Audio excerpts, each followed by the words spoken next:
누가복음을 오늘 16번째 시간을 보내고 싶은 안식일 논쟁인데요. 예수님과 제자들이 밀밭 사이로 지나갔는데 그날이 이제 안식일입니다. 배가 고파서 1절에 보면 안식일에 예수께서 밀밭 사이로 지나가실새 제자들이 이삭을 잘라 손으로 비비어 먹으니 2절에 어떤 바리새인들이 말하되 어찌하여 안식일에 하지 못할 일을 하느냐. 여기서 우리가 1절에서 바리새인들에게서 제자들이 바리새인들 눈에 보기에 잘못한 게 뭐냐면 안식일에 남의 집 밀밭 사이에 들어가서 이삭을 잘라서 훔쳐먹은 그게 잘못된 게 아닙니다. 그 당시 구약 율법에도 여행하는 사람들이 참 구약에 보면 긍휼의 법이 있어요. 긍휼의 법이 과일을 벨 때도 저 위에 손이 닿지 않는 과일은 여행객들이나 까치바베라 그러죠. 새들을 위해서 놔두라는 거예요. 예. 이삭 수확을 하다가도 한 모퉁이는 여행하는 사람들을 위해서 놔두라는 거예요. 그래서 여기서 뭐가 잘못됐냐면 안식일날 남의 밭에 들어가서 배가 고파서 이삭을 먹은 것은 문제가 없는데 뭐가 잘못되면 6절 끝에 보면 손으로 비비어 먹으니 이게 잘못이에요. 손으로. 그 당시 사람들은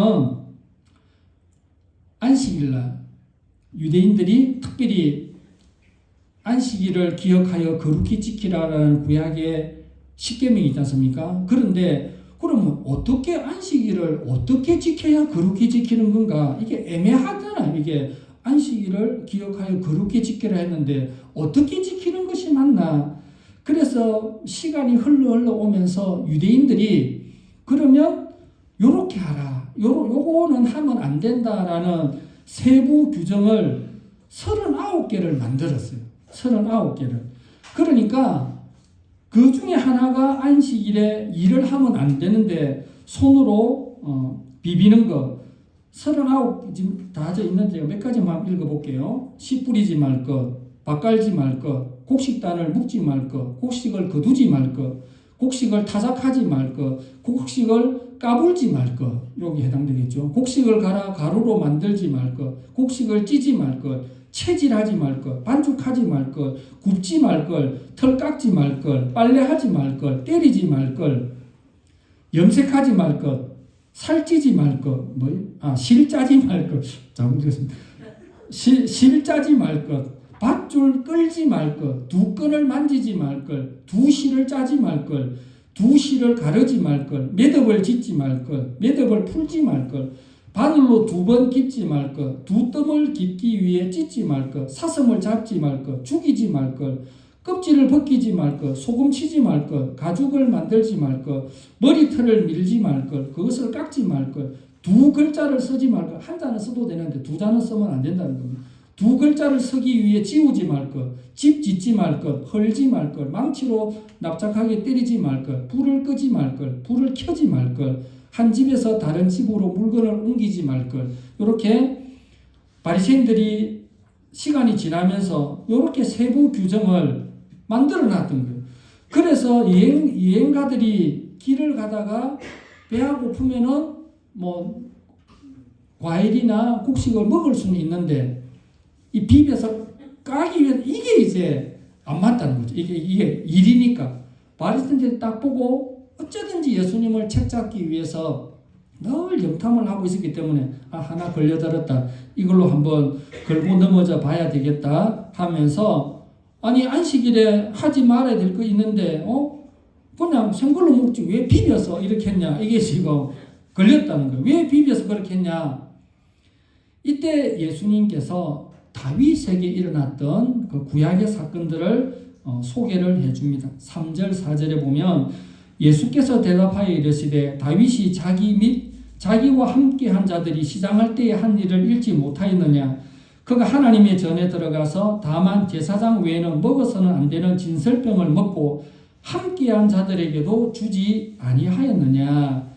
이 내용은 이 사건은 사무엘상 21장 1절에서 6절까지 나오는 사건인데 다윗이 사울 왕을 피하여 도망 다닐 때에 먹을 것이 없자 제사장 아히멜렉에게 찾아갔습니다. 많은 사람들이 와서 당장 지금 먹을 것이 없는데, 근데 성소에 들어가 보니까 하나님께 예배 드릴 때, 성소에서 예배 드릴 때에 진설병이라고 앞에 올려두는 떡 12지파를 따서 12조각이 12접시에 12조각이 있었습니다. 그걸 줬다는 거예요. 진설병은 히브리어로 레헴판님이라고 하는데, 누군가의 앞에 두는 떡, 진설, 이게 진설병은 떡병자니까 진설이라는 말이 그냥 앞에 놓는다 이 말입니다. 앞에 두는 떡, 한자어가 풀이하면 딱 그렇습니다. 12덩이의 떡을 주지 않았느냐? 이 떡은 제사장 외에는 먹지 못하는데, 제사장만 먹을 수 있는 그 제사 다 끝나고 나서, 번제 다 끝나고 나서, 일정 기간 끝나고 나서 먹는 거, 제사장 외에는 먹지 못하는데, 그건 규정이 있지만 다윗과 그의 부하들에게 다 준 거라고. 이것은 율법도 있지만 그 율법을 뛰어넘는, 율법의 정신이 뭡니까? 사랑이잖아요. 율법은 막 이렇게 막 이거 하지 마라, 이제 마라, 막 이렇게 올가매는 것보다는 그냥 모두가 다 인정할 수 있는, 저는 법법자를 참 좋아하는데, 누군가는 법대로 하자, 법대로 하자. 법이 무섭잖아요. 그런데 법법자는 물수변의 갈것자거든요. 물 가는 대로, 이 말이 법이에요. 그러니까 법을 좋게 해석하면 상식선에서 움직인 상식대로. 물은 이렇게 그냥 앞에 장애의 물이 있으면 피해가고, 좀 물이 좀 낭떠러지면 물이 또 세게 떨어지고, 또 앞에 자갈이 있으면 또 졸졸졸 가고, 그냥 계곡물이 흘러가는 그게 법이라는 거죠. 그래서 하나님께서 우리 마음 각자에게 마음의 법을 주셨어요. 안 믿는 사람도 마음의 법이 있습니다. 이거 해야 되나 말해야 되나 애매하잖아요. 그럼 자기 마음에 법이 있는 거예요. 하나님께서 아무리 타락을 했지만 하나님의 형상대로 지음을 받은 인간이기 때문에, 타락한 인간이지만 그 속에 하나님의 형상이 희미하게라는 남아있거든요. 그래서 모든 사람에게는 양심의 법이, 로마서에도 하나님을 알지 못하는데도 너 양심의 법이 너를 고발한다고 그런 말이 있지 않습니까? 그래서 아무리 밀밥 사이에서 유대인들 우리는 이렇게까지 한다, 이렇게 한다, 그 전통 우리는 이렇게까지 지킨다, 이렇게까지 지킨다. 그거 지키는 게 뭔데 그럼? 이게 사랑으로 섬기고 긍휼, 사랑, 도와주는 이 정신이 중요한 거지. 그것을 먹을 수는 있는데 노동을 해서는, 다른 평일날은 비벼서 껍질을 비벼 손으로 으깨서 먹어도 되는데, 안식일날은 손으로 비비면 이게 일에 해당하는 거다. 상식적으로 생각하면 그게 참 너무 좀 그렇잖아요. 그래서 예수님께서 그러면 다윗과 그 함께한 사람들이 제사장만 먹을 수 있는 진설병을 제사장이 줬다고, 그거는 뭐냐? 사랑이지 않냐고, 긍휼이지 않냐고 그렇게 말씀을 하신 것입니다. 그러면서 예수님께서 5절에 또 이르시되 인자는 안식일의 주인이니라. 예수님이 자기 스스로를 말할 때에 인자라는 표현을 씁니다. 자기 본인을 말할 때 내가 이렇게 하지 않고 인자는 안식일의 주인이라. 이것을 바리새인들의 말을 듣고 깜짝 놀랐을 거예요. 이것도 바리새인들 귀에는 신성모독죄로 들립니다. 하나님이 안식일의 주인이라야 되는데 인자는 나는 내가 안식일의 주인이라고 그렇게 예수님께서 강조를 하였다라는 것을 알 수가 있습니다. 그 다음 단락에 또 안식일 논쟁거리가 또 나옵니다. 6절에 보면 또 다른 안식일에 예수께서 회당에 들어가서 가르치실세 거기 오른손 마른 사람이 있는지라. 오른손 마른 사람, 가끔씩 이런 분들도 볼 수가 있습니다. 이게 장갑을 끼고는 있지만 오른손이 이렇게 좀 마른, 한 손이 마른 그런 환자분들도 우리도 지금도 이렇게 가끔 눈에 띌 때가 있습니다.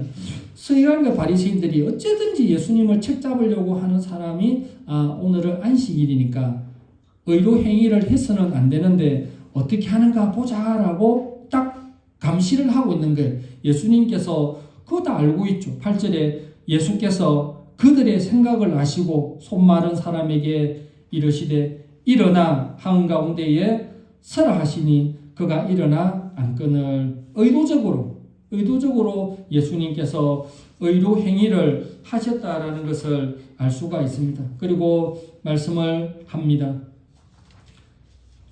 9절에 예수께서 그들에게 이르시되 내가 너희에게 묻노니 안식일에 선을 행하는 것과 악을 행하는 것, 생명을 구하는 것, 죽이는 것 어느 것이 옳으냐. 안식일에 하지 말라는 것도 있지만 그 율법의 정신이 뭐냐. 남을 살려야 되고 남을 죽이는 게 율법이 아니잖아요. 살려야 되고 회복시켜야 되고 사랑을 베풀어야 되고 긍휼을 베풀어야 되는 그 정신을 우리 주님께서 의도적으로 보여주고 싶었던 것입니다. 그래서 10절에 무리를 둘러보시고 그 사람에게 이르시되 내 손을 내밀라 하시니 그가 그리함에 손이 회복된지라라고 말씀을 하고 있습니다. 지금 이제 초대교회 안식일이 여러분 사도행전에 보면 우리 주님께서 부활하신 이후에 주님께서 부활하신 날 이 말을 줄여서 주의 날 이랬거든요. 사도행전에 보면은 주의 날이라는 표현이 여러 번 나옵니다. 주의 날은 일을 말하는 거니까 의자 빼면 주의 날이 주일이 되는 겁니다. 그래서 부활하신 그날을 기념해서 초대교회에 우리는 전도 때도 있지만 우리가 지금은 예수 믿고 구원받읍시다. 예수님 믿으세요. 이렇게 하는데 초대교회 전도의 문구가 뭐냐면 예수님께서 부활하셨습니다. 이렇게 전도했어요. 예수 믿고 복 받으세요. 예수 믿고 천국 갑시다. 이렇게 초대교회에서는 전도하지 않았고 예수님께서 부활하심으로 사람이 아닌 하나님의 아들로 인정되고 증명된 것이 부활 사건 아닙니까? 그래서 마띠아를 가룟유다가 죽고 나서 마띠아를 보충할 때에 두 가지 요건이 있었어요. 우리 가운데에 예수님의 가르침을 받은 사람, 같이 사역한 사람이고 또 예수님의 부활을 목격한 사람. 그래서 마띠아가 뽑혔잖아요. 그러고 나서 그 후에 제자들이 죽고 하니까 예수님의 부활을 실제로 목격한 사람, 예수님께서 부활하셔서 이 땅에 40일을 계셨잖아요. 40일 가운데에 많은 숫자에게는 보이지 않았을 것 아닙니까? 그래서 나중에는 가룟유다가 죽고 나서는 마띠아를 바로 보충을 했지만 또 다른 제자가 순교하였을 때는 보충할 만한 제자가 없는 거죠. 예수님의 부활을 이제 목격한 사람이 다 죽고 사라지니까. 초대교회의 전도의 멘트는 예수님께서 부활하셨습니다. 예수님께서 부활하셨습니다. 그 부활의 날에 모여서 그래서 이제 안식일이 주일로 그렇게 바뀐 것입니다. 안식일이 사람을 위해서 여러분 5절 말씀에 또 이르시되 인자는 안식일의 주인이라 그렇게 말씀을 하고 있습니다. 우리가 주일을 거룩하게 지키는 거 거룩하게 지켜야 됩니다. 그런데 우리가 하나님 앞에 주일을 지킴으로 우리가 하나님 앞에 뭐를 해드린다 이런 생각보다는 주일을 지킴으로 하나님께서 우리에게 더 복 주시고 은혜 주시고 힘 주시고 위로해 주시고 한 주일 살아갈 또 용기를 주시고 능력을 주시고 우리가 하나님 앞에 뭔가 해드리는 내가 이렇게 함으로써 하나님께 뭐를 해드리는 이런 생각을 하면 안 됩니다. 하나님께서 오히려 우리에게 은혜를 주시고 힘을 주시고 능력을 주시고 그렇게 하고 있다라는 것을 여러분들이 잘 알아야 됩니다. 우리 예수님께서 특별히 유대인들은 뭔가 하나만 걸리기만 하면 예수님을 책 잡을 거다라고 예수님을 막 핍박을 하고 그렇게 감시를 하고 했습니다. 그러나 우리 주님께서는 의도적으로 중간중간에 인자는 안식일의 주인이라 예수님께서 본인 스스로가 내가 하나님이고 하나님의 아들이다라는 것을 이렇게 일부러 살짝 보여주기도 했습니다. 그런데 많은 사람들이 예수님을 몰랐던 거죠.